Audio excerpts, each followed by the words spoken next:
Dear students and viewers, Assalamu alaikum. You are watching Physics by Iqrar Hussain YouTube channel. I am your host, your teacher Iqrar Hussain. Today we discuss about production of X-rays.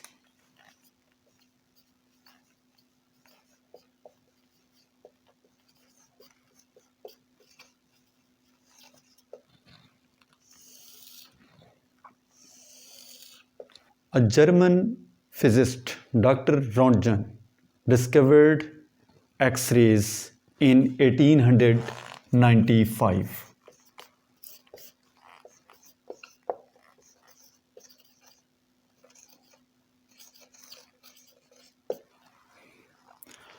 In 1895, a German physicist, Dr. Röntgen, introduced the X-rays. So these are known as Röntgen rays.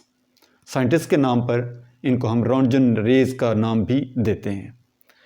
और जैसे कि हम पिछले topic में study कर चुके हैं कि जब हैवी एलिमेंट है उसके जो इनर शेल हैं वो तमाम कंप्लीटली फिल्ड हैं और वो टाइटली बाउंड हैं विद द न्यूक्लियस, और उन इलेक्ट्रॉन को निकालने के लिए हाई एनर्जी रिक्वायर्ड होती है और वो एटम एक्साइटेड हो जाता है।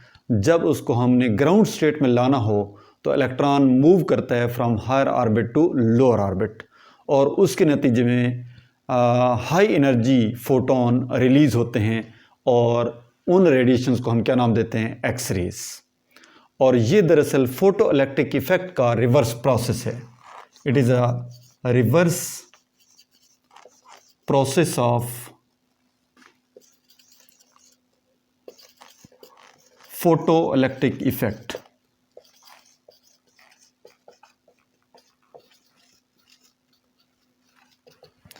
यानी यहाँ पे ये कह सकते हैं जो फोटो इलेक्ट्रिक इफेक्ट था उसमें फोटोन जाकर मेटल सरफेस के साथ स्ट्राइक करता है और उससे इलेक्ट्रॉन्स एमिट होते हैं, और इस इफेक्ट को हम नाम दे रहे थे फोटो इलेक्ट्रिक इफेक्ट।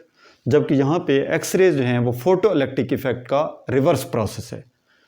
उसमें फोटोन स्ट्राइक कर रहे हैं, इलेक्ट्रॉन एमिट हो रहे हैं, लेकिन यहाँ पर इस सूरत हाल ये है कि इलेक्ट्रॉन जाकर स्ट्राइक करता है मेटल सरफेस के साथ और उससे फोटोन एमिट होते हैं, और वो हाई एनर्जी फोटोन हैं जिनको हम एक्स रेज का नाम देते हैं।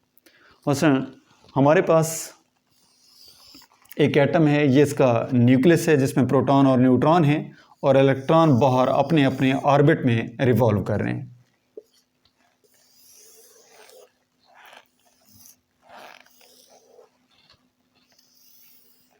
ये हमारे पास डिफरेंट ऑर्बिट्स हैं, K, L, M, N and so on. अब हमारे पास कोई इलेक्ट्रॉन आकर इसके साथ इंसिडेंट होता है। इलेक्ट्रॉन आकर इसके इनर शेल के साथ उसने स्ट्राइक किया। ये इलेक्ट्रॉन मसलन इस साइड पे चला गया। इलेक्ट्रॉन आकर इस इनर शेल के इलेक्ट्रॉन के साथ आकर स्ट्राइक करता है, इसको एनर्जी और मोमेंटम प्रोवाइड करता है, तो इससे ये इलेक्ट्रॉन इजेक्टेड हुआ, उससे खारिज हो गया और ये खुद स्कैटर हो गया इन एन अदर डायरेक्शन।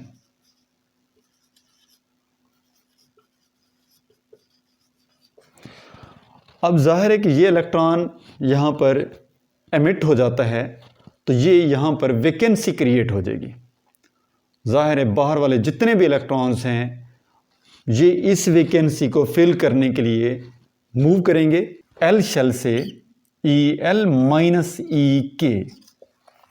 ये इनके एनर्जी का डिफरेंस होगा कि एल शेल से इलेक्ट्रॉन मूव करके के शेल की वैकेंसी को फिल करता है, और ये एनर्जी डिफरेंस किसके बराबर होगा, एच एफ के अल्फ़ा। ये इसकी पर्टिकुलर प्रॉपर्टीज़ हैं। स्पेसिफिक सीरीज़ ऑफ वेवलेंथ और स्पेसिफिक सीरीज़ ऑफ फ्रीक्वेंसी होगा जो उस एक्स रेज की प्रॉपर्टीज़ को, उसके करैक्टरिस्टिक्स को मेंशन करेगा। अब इलेक्ट्रॉन मूव करे फ्रॉम एल शेल टू के, ये जितना एनर्जी डिफरेंस है ये एच एफ के बराबर होगा प्लैंक्स इक्वेशन के मुताबिक। और ये ज़रूरी नहीं है कि यही इलेक्ट्रॉन एल शेल से के शेल के वैकेंसी को फिल करे। एम शेल से भी इलेक्ट्रॉन इसे फिल कर सकता है। तो फिर जाहिर है वो हाई एनर्जी उससे रिलीज होगी, तो उसके लिए हमारे पास जो रिलेशन बनेगा वो होगा ई एम माइनस ई के। एम शेल से इलेक्ट्रॉन मूव करके के शेल की वैकेंसी को फिल कर रहा है, तो ये इनके एनर्जी का डिफरेंस होगा, और जो किसके बराबर होगा, एच एफ के बीटा। इसकी जो करेक्टरिस्टिक्स होंगी वो एल शेल से फिल करने वाले इलेक्ट्रॉन की करेक्टरिस्टिक्स से डिफरेंट होंगी। तो इस तरीके से ज़ाहिर है हाई एनर्जी से रिलीज़ होगी। उन हाई एनर्जी फोटॉन्स को, उन हाई एनर्जी रेडिएशंस को हम नाम देते हैं एक्सरेज, क्योंकि उनको रॉन्टजन नामी साइंटिस्ट ने इसको इंट्रोड्यूस किया, इस वजह से इसे रॉन्टजन रेज का नाम भी दिया जाता है। और इसको एक्सपेरिमेंटली हम कैसे प्रोड्यूस करते हैं, इसके एक्सपेरिमेंट के लिए जो हमारे पास कंपोनेंट हैं वो हमारे पास एक है long evacuated glass tube.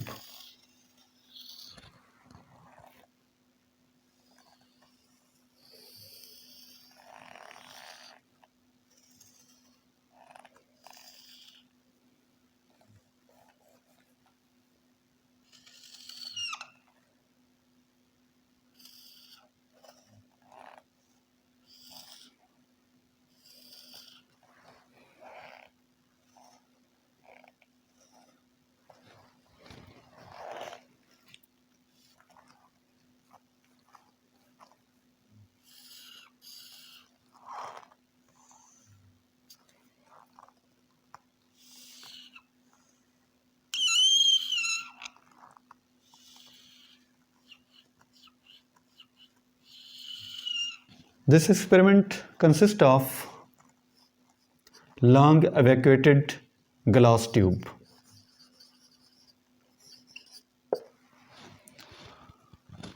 Number second, electron gun.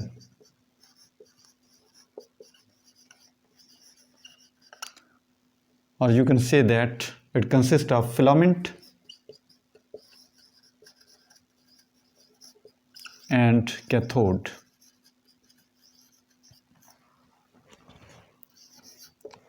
Target metal.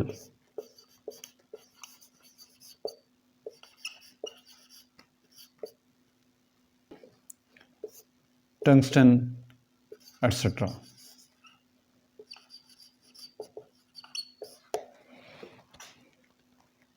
which act as anode.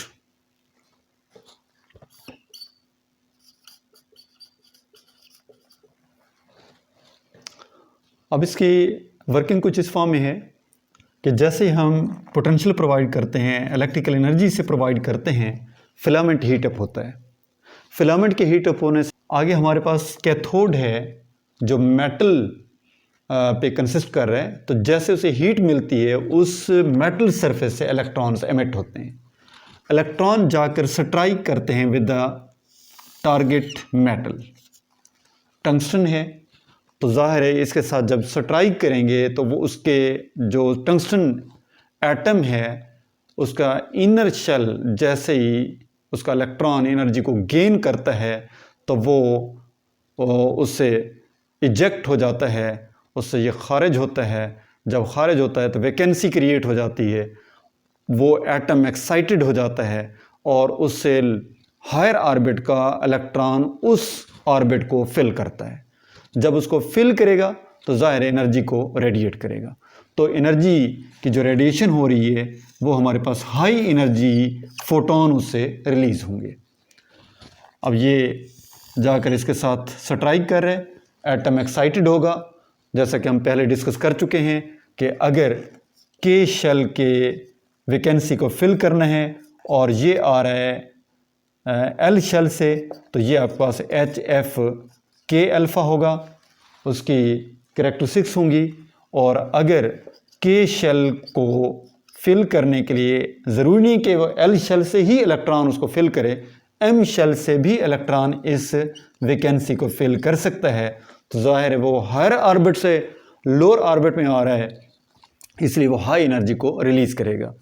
तो उसके लिए रिलेशन आपके पास है एच एफ के बीटा, और उसके इस रिलेशन से जो कि स्पेसिफिक सीरीज ऑफ वेवलेंथ या specific series of frequency of radiations उससे एमिट होती हैं जो उस एक्स रेज की कैरेक्टरिस्टिक्स को रिप्रेजेंट करती हैं।